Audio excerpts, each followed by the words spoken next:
सभी को नमस्कार। मेरे चैनल लर्निंग विद ऋचा गिरी में आपका बहुत बहुत स्वागत है। तो आज हम डिस्कस करेंगे लर्निंग के बारे में कि लर्निंग क्या होता है, अधिगम क्या है। इससे पहले मैंने आपको लर्निंग थ्योरीज बता रखी हैं जो कि बहुत ही इंटरेस्टिंग है। अगर आपने नहीं देखा है तो उसे ज़रूर देखिएगा। उनमें से है लर्निंग थ्योरी ऑफ थॉर्नडाइक, जिसमें है लॉ ऑफ इफेक्ट, प्रभाव का नियम है। वाइगॉत्स्की थ्योरी के बारे में भी हमने डिस्कस किया है, जिसमें जोन ऑफ प्रॉक्सिमल डेवलपमेंट है। लेव वाइगॉत्स्की के बारे में और भी बहुत सारी चीज़ें हैं उसमें। हमने Kohlberg theory of moral development भी डिस्कस किया है, वो भी लर्निंग से ही रिलेटेड है। इसके बाद कॉग्निटिव डेवलपमेंट थ्योरी भी हमने डिस्कस किया है जीन प्याजे का। पेवलोवियन कंडीशनिंग डिस्कस किया है, जो कि पैवलव ने दी है, एक बहुत बड़ी साइकोलॉजिस्ट। इसे हम क्लासिकल कंडीशनिंग भी कहते हैं। तो ये सारी थ्योरीज जो है लर्निंग पे ही है। मैं इसका लिंक डिस्क्रिप्शन बॉक्स में दे दूंगी और ऊपर के भी लिंक में आएगा, तो आप देख लीजिएगा। बहुत ही इजी वे में डिस्कस किया गया है और बहुत क्लासिकल वे में डिस्कस किया है। अगर आपका कॉन्सेप्ट कुछ भी नहीं है इसके बारे में, आप एक बार देखेंगे, बहुत अच्छे से देखेंगे कंसंट्रेशन के साथ, तो बहुत अच्छे से आप इसे किसी भी एग्जाम में इससे रिलेटेड कोई भी क्वेश्चन आएगा, या फिर अगर आपको पढ़ाना भी हो इससे रिलेटेड, तो आप इजीली बता पाएंगे। तो अभी तो हम लर्निंग देखते हैं, लर्निंग क्या है। तो फेमस साइकोलॉजिस्ट के अकॉर्डिंग जो जनरल डेफिनेशन होता है लर्निंग का, वो है रिलेटिवली परमानेंट बिहेवियरल मॉडिफिकेशन। तो बिहेवियर में जब मॉडिफिकेशन आता है, जो कि परमानेंट नहीं कहा गया है, रिलेटिवली परमानेंट कहा गया है। तो इस रिलेटिवली परमानेंट को भी मैं डिस्कस करूंगी कि क्यों रिलेटिवली परमानेंट कहा गया है। और ये बिहेवियरल मॉडिफिकेशन जो कि आता है एक्सपीरियंस के बाद, अनुभव के बेसिस पे, जो बिहेवियर में चेंजेस आते हैं, जो रिलेटिव परमानेंट चेंजेस आते हैं, उसे हम लर्निंग कहते हैं। तो यहाँ पे बहुत सारी बातों पे स्ट्रेस दिया गया है, उसे हम वन बाय वन देखेंगे। Learning involves a behavioural change which can be better और वर्स। तो यहाँ पे बोला गया है कि लर्निंग जो है वो बिहेवियरल चेंज लाता है, और ये बिहेवियरल चेंज बेटर भी हो सकता है, वर्स भी हो सकता है। सेकेंड बात कही गई है, जो बिहेवियरल चेंज है वो किसके रिजल्ट से होता है, वो प्रैक्टिस से होता है और एक्सपीरियंस से होता है। तो यदि हम प्रयत्न करेंगे और अनुभव लेंगे, तो जो बिहेवियर में चेंज आएगा, जो रिलेटिव चेंज आएगा, वो लर्निंग कहलाएगी। यहाँ पे बोला गया है जो चेंजेस मैच्योरिटी और ग्रोथ के कारण आ रहे हैं, उसे हम लर्निंग नहीं कहेंगे। तो आपको लग रहा होगा कि ये मैच्योरिटी और ग्रोथ, मैच्योर होते हैं, हम समझदार होते हैं, तो लर्निंग तो होती है। बट यहाँ पे मैच्योरिटी कहने का तात्पर्य है, जैसे कोई प्लांट मैच्योर हो रहा है या कोई पर्सन मैच्योर हो रहा है, उसकी बॉडी मैच्योर हो रही है। अगर उसके थॉट्स मैच्योर हो रहे हैं, इसका मतलब वो एक्सपीरियंस हो रहा है, तो वो तो लर्निंग होगी। बट यहाँ पे मैच्योरिटी एक्सपीरियंस से लिंकिंग नहीं है। मैच्योरिटी मतलब नॉर्मल मैच्योरिटी, जैसे हम कहते हैं ये प्लांट मैच्योर हो गया, तो प्लांट का साइज बढ़ा, उसका ग्रोथ हुआ, उसमें लीव्स आए, बहुत सारे लीव्स आए, तो उसे हम लर्निंग नहीं कहेंगे कि वो प्लांट की लर्निंग है। बट चेंजेस तो हैं वो, लेकिन ये चेंजेस लर्निंग में नहीं कंसीडर होंगे। लर्निंग तभी कंसीडर होगा जब वो प्रैक्टिस और एक्सपीरियंस के बेस से होगा, जब किसी प्रयास के बाद और किसी अनुभव के बाद जो चेंजेस आएंगे बिहेवियर में, वो लर्निंग कहलाएगी। यहाँ पे बोला गया है कि जो बिहेवियरल चेंज है वो रिलेटिवली परमानेंट है, और ये रिलेटिवली लॉन्ग टाइम तक रहता है। तो रिलेटिवली परमानेंट का मतलब ये है, जैसे हम एग्जाम्पल ले लें, कोई बच्चा क्रिकेट सीख रहा है, तो वो आज थोड़ा ज्यादा सीख लिया कल की तुलना में, पिछले कल की तुलना में आज ज्यादा सीख लिया, तो वो एक नई चीज लर्न किया।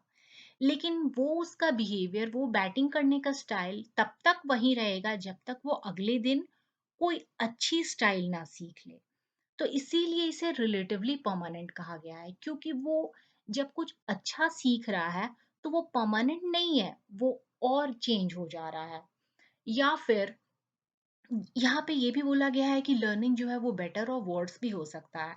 तो अगर कोई बिहेवियर आ रहा है, वो ज़रूरी नहीं है एक बेटर हो। नेक्स्ट डे वर्ड्स में भी चेंज हो सकता है, तो वो अनुभव के हिसाब से ऐसा हो सकता है। तो हम ये कहेंगे कि जब बिहेवियर में रिलेटिवली चेंजेस आएंगे, रिलेटिवली परमानेंट चेंज आएंगे, तो वो लर्निंग कहलाएगी। जैसे जो जो चीज़ हम सीखे हैं ज़रूरी नहीं है हमेशा वही चीज़ करेंगे, हम अगले दिन कुछ और सीखेंगे तो वो परमानेंट हो जाएगा, फिर नेक्स्ट डे हम कुछ और अच्छा सीखेंगे तो वो परमानेंट हो जाएगा।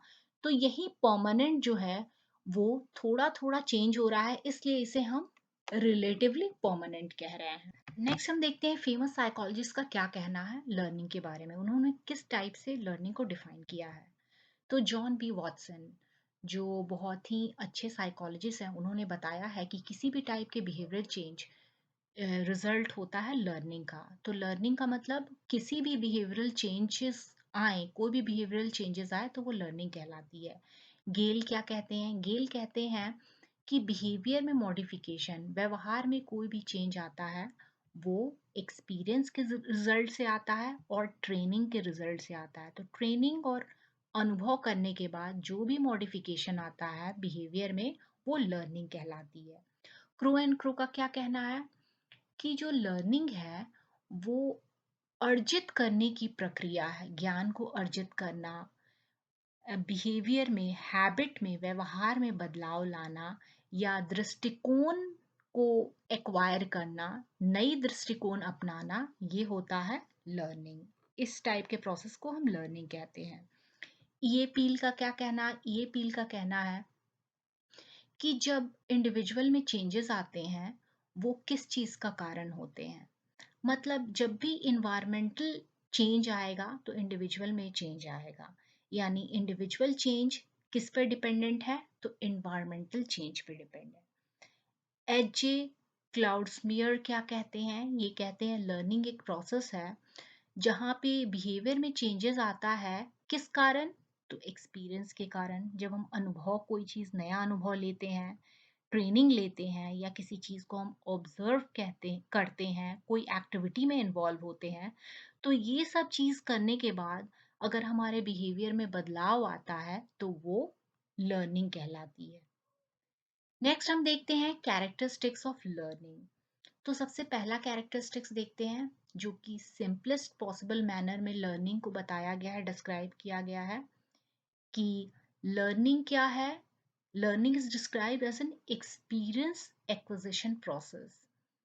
तो ये जब हम एक्सपीरियंस से किसी चीज को एक्वायर करते हैं, कोई चीज को अर्जित करते हैं, अनुभव से किसी चीज को अर्जित करना लर्निंग कहलाती है। इसी को हम कॉम्प्लेक्स फॉर्म में कहेंगे कि लर्निंग जो है वो ऐसी प्रक्रिया है जहाँ पे हम चीज़ों को अर्जित करते हैं, जैसे नॉलेज या दृष्टिकोण, और उस चीज़ को, नॉलेज दृष्टिकोण को हम अर्जित करने के बाद उसको हम उस पे कायम रहते हैं, और फिर अनुभव के बाद उसमें चेंजेस आता है उस दृष्टिकोण में या उस अर्जित किए हुए नॉलेज में, जिसके कारण बिहेवियर में चेंजेस आता है, तो वो लर्निंग कहलाती है। तो ये था सिंपलेस्ट वे और ये थोड़ा कॉम्प्लेक्स वे में है। थर्ड कैरेक्टरिस्टिक्स पढ़ते हैं। It reestablishes the relationship between a stimulus and response. तो जो लर्निंग प्रोसेस है वो रिलेशनशिप बनाता है स्टिमुलस और रिस्पॉन्स के बीच में। तो ये स्टिमुलस और रिस्पॉन्स हमने ऑलरेडी पढ़ रखा है पेवलोवियन कंडीशनिंग में, जी हाँ, क्लासिकल कंडीशनिंग में, जिसका मैंने डिस्क्रिप्शन बॉक्स में उसका लिंक दे रखा है जैसे कि मैंने पहले बताया। तो यदि आपने नहीं देखा है तो उसे ज़रूर देखिएगा, बहुत ही आसानी से ये कॉन्सेप्ट आपका क्लियर होगा इस लर्निंग थ्योरी के बारे में। तो स्टिमुलस अभी मैं मोटा मोटी बता देती हूँ ये क्या है। तो स्टिमुलस जैसे हम हिंदी में कह सकते हैं जो प्रोत्साहनकारी तत्व होता है उसे हम स्टिमुलस कहते हैं। जैसे कोई चीज़ हमें सक्रिय करने के लिए होती है और जिसके जिसके होने से कुछ हम रिस्पॉन्स करते हैं। एक नॉर्मल सा केस में हम बता सकते हैं, जैसे यदि कोई अचानक से हमें डरा दे तो हमारा रिस्पॉन्स क्या होगा? हम डर जाएंगे या भौचक्के से हो जाएंगे, तो ये हमारा रिस्पॉन्स है। या इसी तरीके से स्टिमुलस अनेकों प्रकार के होते हैं। जैसे स्टिमुलस, ठंडे के दिन में ठंडक बढ़ने लगती है तो रिस्पॉन्स क्या आता है, हमें ठंड लगती है तो हम स्वेटर डालते हैं, तो ये भी एक टाइप का स्टिमुलस और रिस्पॉन्स है। तो हर तरीके से स्टिमुलस और रिस्पॉन्स हो सकता है। जैसे पेरेंट्स की डांट फटकार पढ़ने के लिए, वो एक टाइप का स्टिमुलस हुआ, तो उसका रिस्पॉन्स क्या होगा कि बच्चा पढ़ने लगेगा। तो ये है लर्निंग। लर्निंग क्या बताता है, ये रिलेशनशिप बताता है स्टिमुलस और रिस्पॉन्स के बीच में। लर्निंग क्या है, ये एक मेथड है प्रॉब्लम सॉल्विंग के लिए, जो कि एडजस्टमेंट लाता है इन्वायरमेंट के साथ। जैसे अगर इन्वायरमेंट में कोई भी चेंजेस आए तो हम उसको उसके अकॉर्डिंग अपने आप को एडजस्ट करेंगे। जो भी प्रॉब्लम आए तो हम प्रॉब्लम सॉल्व करने की कोशिश करेंगे। तो ये लर्निंग का प्रोसेस है। लर्निंग क्या है, लर्निंग वो सारी एक्टिविटीज को इन्वॉल्व करता है जो कि परमानेंट चेंज लाता है इंडिविजुअल में। रिलेटिवली परमानेंट चेंज लाता है इंडिविजुअल में। रिलेटिवली परमानेंट ऑलरेडी हमने डिस्कस कर लिया है, तो यहाँ पर डिस्कस करने की जरूरत नहीं है। नेक्स्ट सेंटेंस देखते हैं हम। तो learning, the process of learning is concern about experience acquisition. तो जो लर्निंग प्रोसेस है उससे हम क्या समझते हैं, लर्निंग प्रोसेस का क्या कैरेक्टरिस्टिक्स है। अगेन दूसरा कैरेक्टरिस्टिक्स, मतलब जो अनदर कैरेक्टरिस्टिक्स है वो है कैसे अनुभव को अर्जित किया जाए। तो अनुभव को अर्जित करना, उसके बाद उस अनुभव पे रहना, फिर उस अनुभव से नए डेवलपमेंट लाना बिहेवियर में, और स्टेप बाय स्टेप बिहेवियर है मैनर्स में चेंजेस लाना, ये लर्निंग का प्रोसेस है। यहाँ पे क्या हो रहा है, जो चीज़ हमने पहले सीखी थी और जो नई चीज़ सीखी है, जो हमारे पुराने अनुभव थे और जो नए अनुभव हैं, उन्हें हम मिला के एक नया पैटर्न बनाते हैं। जैसे कि हमने कोई चीज़ पहले कभी सीखी हो, फिर हमें लगेगा नहीं ये ऐसे नहीं, ऐसे होगा, नए तरीके से होगा, फिर हम उसको नए तरीके से सीखेंगे। लेकिन कुछ दिन के बाद हमें लगेगा कि क्यों ना हम उस पुराने तरीके को और इस नए तरीकों को मिला के एक नया इसको रूप दें, जिससे और अच्छा लगेगा। तो ये एक नया पैटर्न क्रिएट करना हुआ, जो कि लर्निंग हुई, जिसमें हम पुराने एक्सपीरियंस को भी ले लेते हैं, नए एक्सपीरियंस को भी ले लेते हैं और नया पैटर्न क्रिएट करते हैं। तो लर्निंग क्या प्रोसेस है, यहाँ पे जब हम एक्सपीरियंस को एक्वायर करते हैं, फिर उसी एक्सपीरियंस को हम रिटेन करते हैं, उस पे रहते हैं, उसी पे काम करते हैं, और फिर स्टेप बाय स्टेप डेवलपमेंट आता है, ये लर्निंग है। नेक्स्ट कैरेक्टरिस्टिक्स देखेंगे, learning concern about cognitive, cognitive and effective aspect. तो लर्निंग का तात्पर्य किससे है, लर्निंग का तात्पर्य कॉग्निटिव, कोनेटिव और इफेक्टिव पहलुओं से है। तो कॉग्निटिव और इफेक्टिव हमने कहाँ पढ़ा है, हमने बहुत जगह पढ़ा है, साइकोलॉजी में, ये चाइल्ड डेवलपमेंट एंड पेडागोजी में। तो एक जगह मैं आपको याद दिलाती हूँ, ब्लूम्स टेक्सोनॉमी में हमने पढ़ा है। तो ब्लूम्स टेक्सोनॉमी में हमने थ्री थिंग्स पढ़ा है जो कॉग्निटिव से रिलेटेड है, इफेक्टिव से रिलेटेड है, कॉग्निटिव डोमेन, इफेक्टिव डोमेन और साइकोमोटर डोमेन। तो वो भी अगर आपने नहीं पढ़ा है तो प्लीज़ वो देखिएगा, वो भी बहुत इंटरेस्टिंग है और आपका कॉन्सेप्ट पूरी तरह से क्लियर हो जाएगा।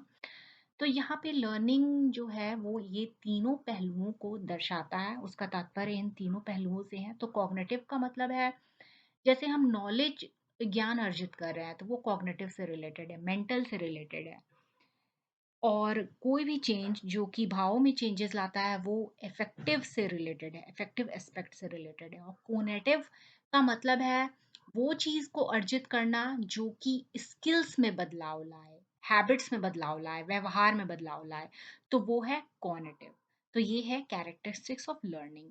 अब नेक्स्ट वीडियो में लर्निंग से रिलेटेड पढ़ेंगे कि कौन कौन से ऐसे फैक्टर्स हैं जो कि लर्निंग को इफेक्ट करते हैं। तो आज के लिए इतना ही। आई होप कि वीडियो आपको समझ आया होगा। अगर कोई भी डाउट है तो प्लीज़ पूछिएगा। Thank you so much for watching.